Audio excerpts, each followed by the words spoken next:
send you over here, or did you stumble your way over here yourself? Well, if there isn't a first time for everything. Alright, new kid. Let me save you some time. I'm McCabe. I like to keep to myself and my work. My work happens to be tinkering and modding weapons. And that's already more information than I like giving out. Understand? Let me save you some time so you don't keep nattering on. We used to live in that building over there. Then a stranger came. We called them the Wanderer. You might have noticed everyone gets a handle here. Anyway, they show up and stop the route. Now, we live in these buildings here. That clear it up for you? And me? I keep it real simple. Less to worry about that way. Let's have a look.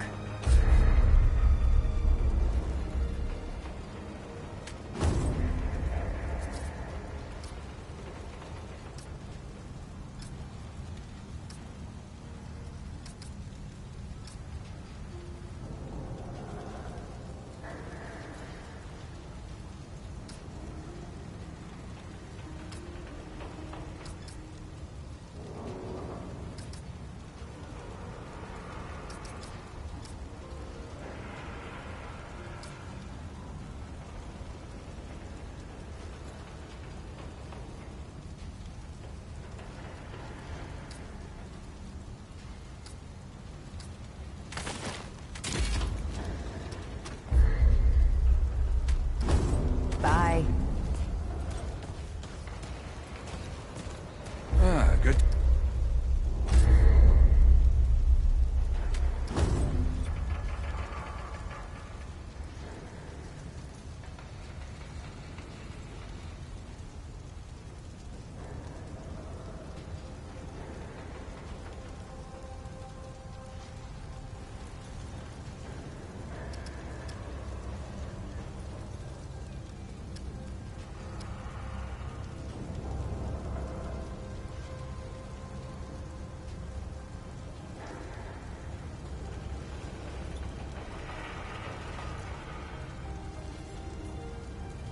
So long.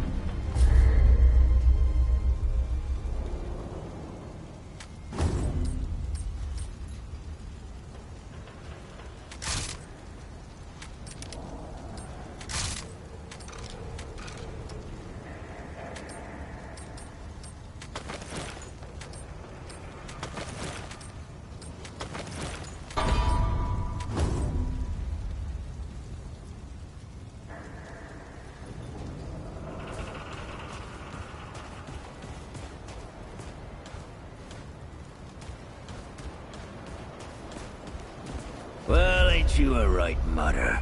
Traipsing in here like you own the place. Ha, I'm just pulling ya. Name's Brabus, and I run security around here. Well, seeing as you got the mayor's personal approval, I reckon you his problem now. I also make sure folks hereabouts can protect themselves. Ain't just the root kicking around. A lot of folks still ain't chummy with this whole rebuilding society business. I should know. Damn straight. A lot of folks only ever learn how to look out for themselves. They don't know any different. I used to be one of them. Up until about 20 years ago, I ran a pack called the Mud Dogs. We took what we wanted and killed anyone who crossed us. It was a dog-eat-dog world back then. We all did what we had to survive. Things might be different now, but a lot of folks can't chew a path out of the old ways. Maybe never will. Why not? Passes the time.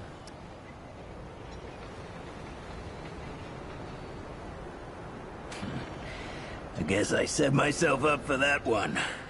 I told you the Mud Dogs didn't take hell from no one. And won't anyone stood up to us without getting knocked down. Save one. This mudder walks into my court, confident as a wolf in a rabbit trap. I'm thinking, this'll be a fight to remember, eh? At best.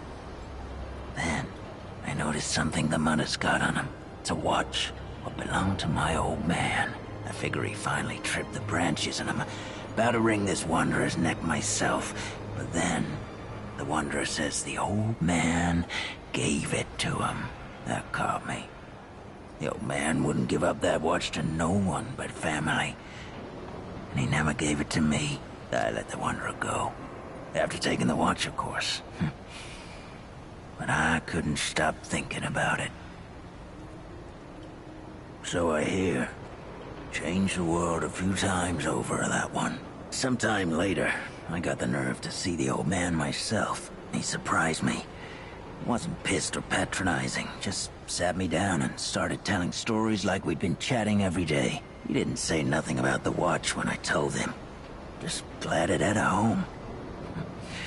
Tell you what, I think he wanted me to take it, the old bastard. Anyway, we talked a lot after that. When word got out that folks here at the ward were starting something new, well, the old man and I both knew what needed doing. I told the Mud Dogs they were free to do as they liked.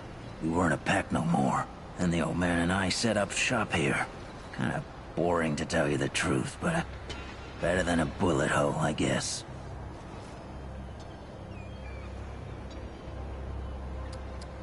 Then why are you still standing here? Yeah, all right.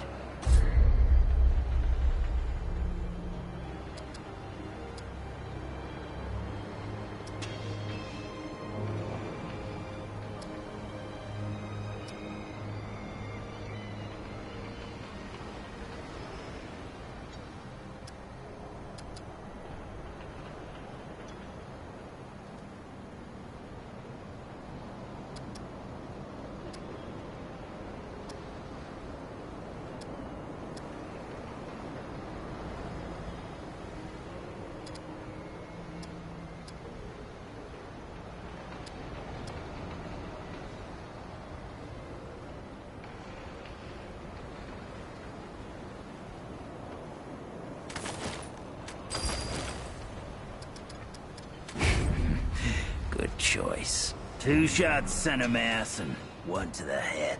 Stop most of your problems.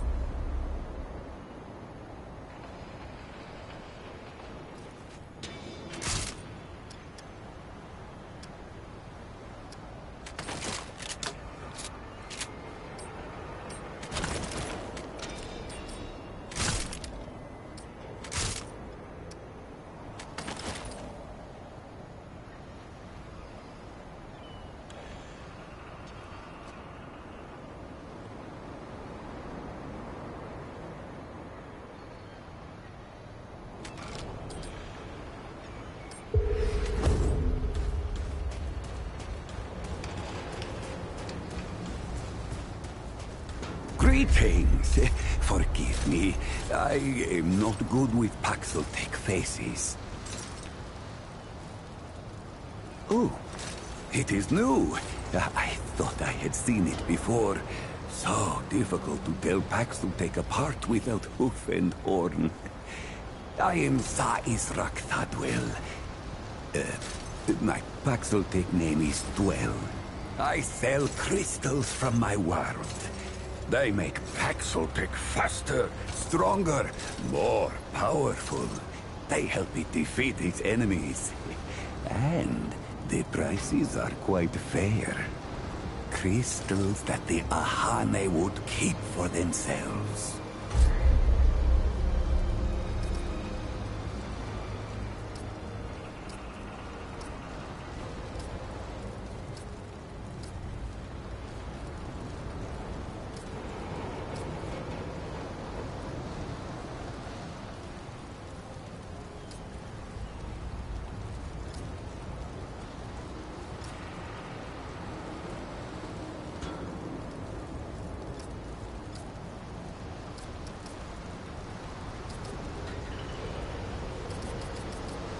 Be safe on its journey, Paxeltech.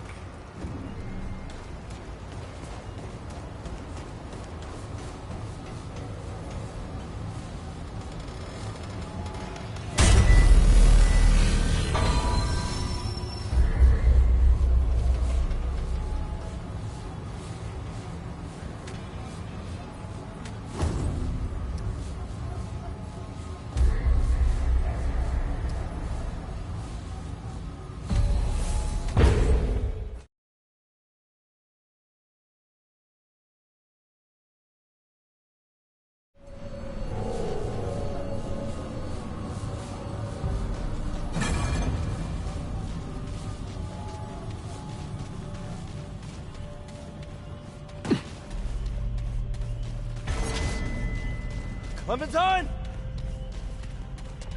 Ford! Where are you guys? So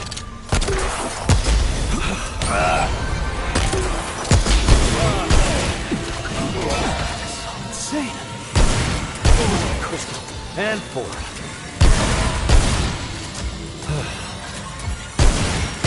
Get moving if I'm gonna find Clementine.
Waiting.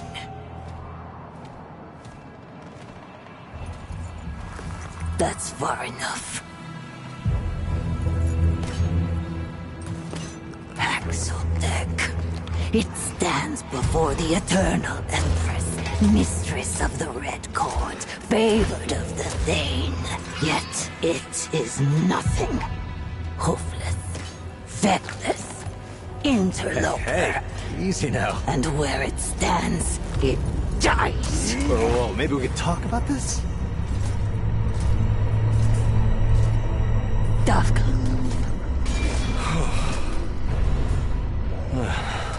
It seems it shall live. For now. But tell us, Axeldeck, what woes does it bring this time?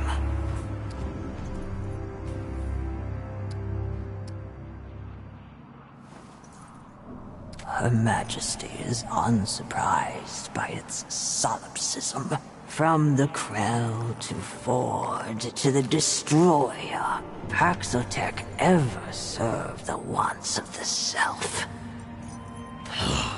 There is no name more cursed in these royal halls. When the pestilence came, Ford turned to ruin. Ruin to desperation. Her Majesty would see Ford bleed! Would see all Axeldeck put to the blade! But the Axeldeck prowess is fearful. Ford, the Destroyer, and others were staggering. Undeniable. Perhaps Axeldeck's strength can serve to liberate, rather than oppress.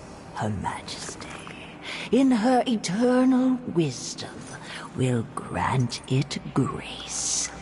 The Axeldeck's life in exchange for another's. Her permanence has spent many lifetimes communing with the Thane. The Holy Tree grants euthanasia, but also clarity. The Axeldeck needs salvation, power to overcome the only true enemy. Do not demur, for it has not the guile to see beyond her eternity. All dance to the same world song. Different notes, different parts, same tune. The Axeldeck seeks knowledge of its Clementine. This knowledge is neither gift nor reward, and yet arrives as both. To acquire her eternity's grace, it must prove itself loyal. For Her Majesty will not suffer another transgressor. It deserves death, yet spits at the alternative. Her infinitude is too gracious, yet let it decide. Her permanence savors either outcome. She desires only to bring the Nunyatav back to the Pan, to draw her people back from the abyss created by the Sundering. But the abomination bedevils her will. A horror, wretched in her sight. Let the Paxeltech face this dark spirit. Be not her bane, but her blade. Then the Paxeltech shall have its reward. The path to desire is neither easy nor safe. Go forth, blade. Cut away the rot that plagues this world. Prove there is one Paxeltech that is more useful living than dead.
Well, at least that's over.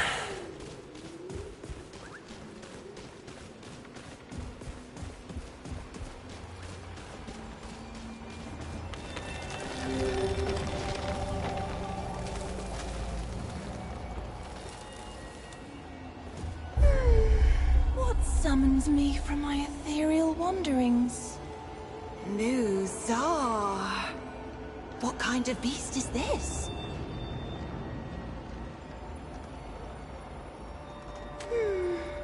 Paxel Tech. I can share my wanderings with you. But first, I seek the knowing, the truth of nature held within your ark. You want to answer? So I will ask. Answer these questions true, sweet beast, so that your ark may be known and your eye may open. And do choose wisely. Answer from your heart. You preside over the trial of an innocent. Enemies of the accused have kidnapped your child and hold her hostage, saying that if you convict the accused, they will set your daughter free. Do you convict the innocent, or risk your daughter's life?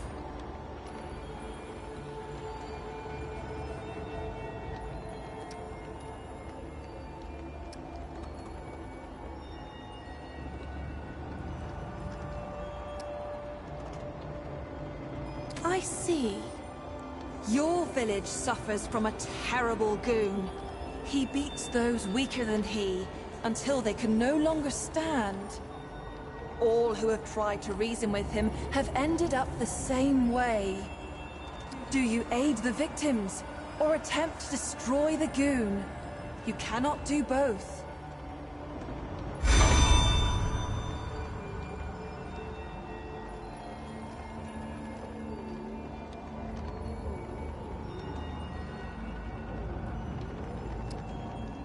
I see. An illness spreads through your village. An apothecary has created a cure, but it has become lost, mixed among the apothecary's poisons. The only way to identify the cure is to treat patients with unlabeled vials, killing a few perhaps, until the cure is found to save all. Do you kill your patients to find the cure, or is it better to let the illness decide?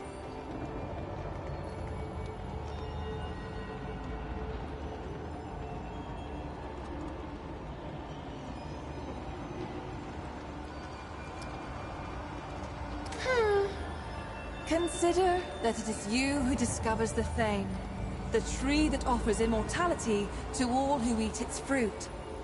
You could share this gift with all, but doing so may lead to war and embitterment, to the immortality of those who do not deserve it and will only abuse eternal life. Or you could limit immortality to the deserving, and thus, through the deserving, bring a better life for all. Do you give immortality to all, or only a chosen few? I see. Your son is tied to the track of a minecart, and will surely die unless you pull a switch to save him. However, he pleads with you not to pull the switch, for his daughter, your granddaughter, is tied to the other track. Do you save your son, or your granddaughter? I see your wheels turning, sweet beast. You have chosen your path, sweet beast. Your heart is true. May the power of the doe's eye free you from your incarnate shackles.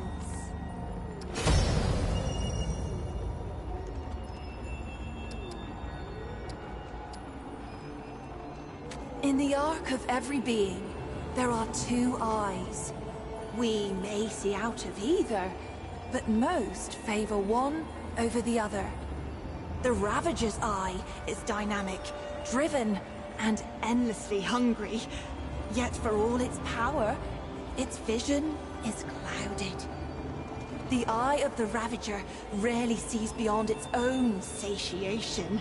Like an animal chasing its tail, it knows no rest. The doe's eye sees only what is before it. The gift of the doe is subtle, easily missed. It is a most mysterious presence inside oneself, conferring power without force, just as the doe itself cannot be sought, nor tracked, nor hunted. By answering true, sweet beast, you give me a wink, and now, the gifts of your dominant eye will be open to you. Would you care to hear a tale? It is about those who see as you do. I will tell you of Ramaril, the servant child of the Vaunt. I found Ramaril as a babe, large and angry as only a hungry babe can be. Nothing became of him, as it happened. He grew from a great, crying babe to a great, quiet Pan. He served without word or complaint. None knew his name, for though one might thank the creator of a meal or a washroom, who even considers the child who merely cleans up after? When the Krell came, they laid siege to the temple. None could escape nor call for help. All were doomed. The doe's eye opened in Ramaril that day. He was no fighter and had no training of any kind. But he lifted the largest shield he could find and told the others to run once he'd made away. He drove dozens of Krell over a cliff, and himself with them. Later, his masters came to me seeking to know more of this boy who had saved them, whom I had laid at their doorstep. I told them many stories. One might even consider them true. Is there anything else? Knowledge of me? Of our wonderful world? You stand before Medra, spirit of the natural world, daughter of stem and stream. My sisters and I are the glorious weavers of all wild beauty. When mountain, spring, and sturdy tree trunk take your breath, sweet beast, that is us. That is our blessing. An immeasurable number. Mother stem and mother stream rely on us to sprawl and grow. Though we don't often commune with beasties such as you. Not in this age. Especially not since what happened to Keula. A tragedy, beast. Tragedy most cruel. Keula was fascinated by mortals, by your lives and stories. Unlike most of us, she made herself no secret. And you worshipped her with your short lives. Even built her a house. A temple, you called it. The root found her there. We godlings are not easily unwoven, however. And it slew her not. But perhaps it would be better if it had. For what remains is no longer the sister I knew. But we hold happy thoughts. Regret only wastes one life with another. Is there something else we can talk about? By day, a dappled glade of emerald branch and golden leaf, carpeted by downy moss. By night, sweet beast, the trees bewitch the lost and inebriated. Or so it was before this age of extermination. How I long to return to play. This age, for me, holds only decay. Go with the grace of the doe, sweet beast.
Damn, this ain't good.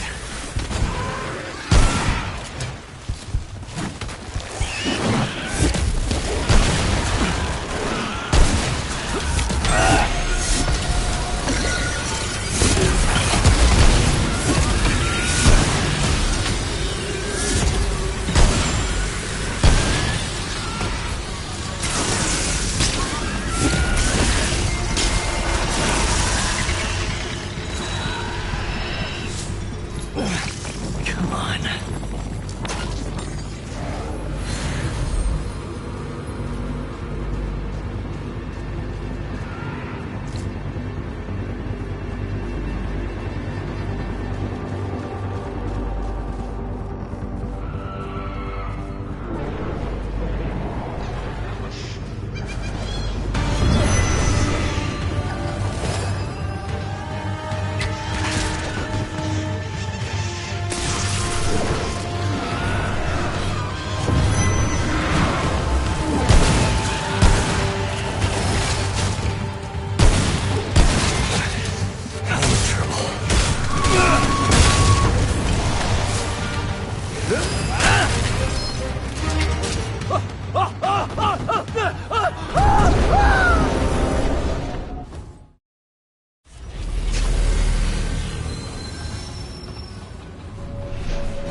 was rough.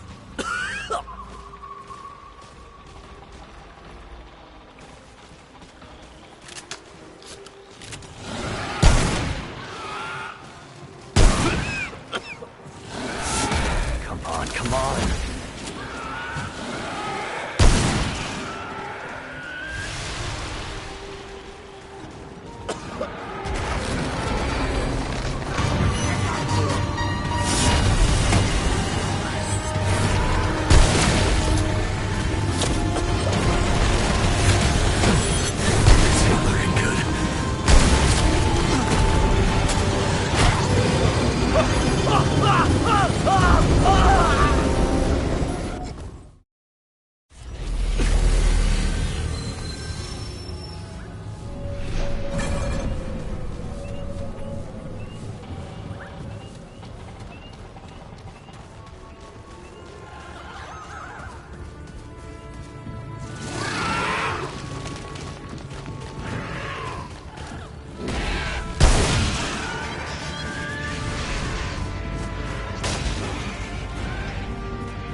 All right. I'm good, son.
Music? Out here? Paxultek, it is here. Friend Paxultek, it returns. Of course, many seasons ago, Paxultek and I spoke of songs and... of course. It is not the same Paxultek. Forgive me. The horns, it does not have them. A new friend then, hmm? So what brings it to beleaguered Yesha? I have searched these woods for countless days, and seen neither Pan nor Paxultek. All save for the great Thane tree, for it has been corrupted by our once god, the one of many. I dare not tread therein. If there is hope, you will find it there. Travel through this temple, to the far woods, and on to the Widow's Court. The Thane can be found thus. But beware, friend Paxultek. The Thane is a dark place, bedeviled by the rot that now consumes our forest. Tread lightly. It is my pleasure. Quite so. Paxultek have graced this world for generations. The Elder, the one it calls forth. The Destroyer, to whom many faces fell. The Wanderer, who faced the Ravager and lived. Alas, songs are not sung of Paxultek, but I am blessed to have met many. Its kind bring this one joy and song. I rest only. These lands have not been safe since the one of many was taken from us. Yet none have bothered me here as of yet. The forest dies, Paxultek. The balance has either failed or betrayed us. There is little hope now, except in song. Even now, yes. Corruption swallows all things, and the balance is held in check. Or perhaps the balance turns against the Pan.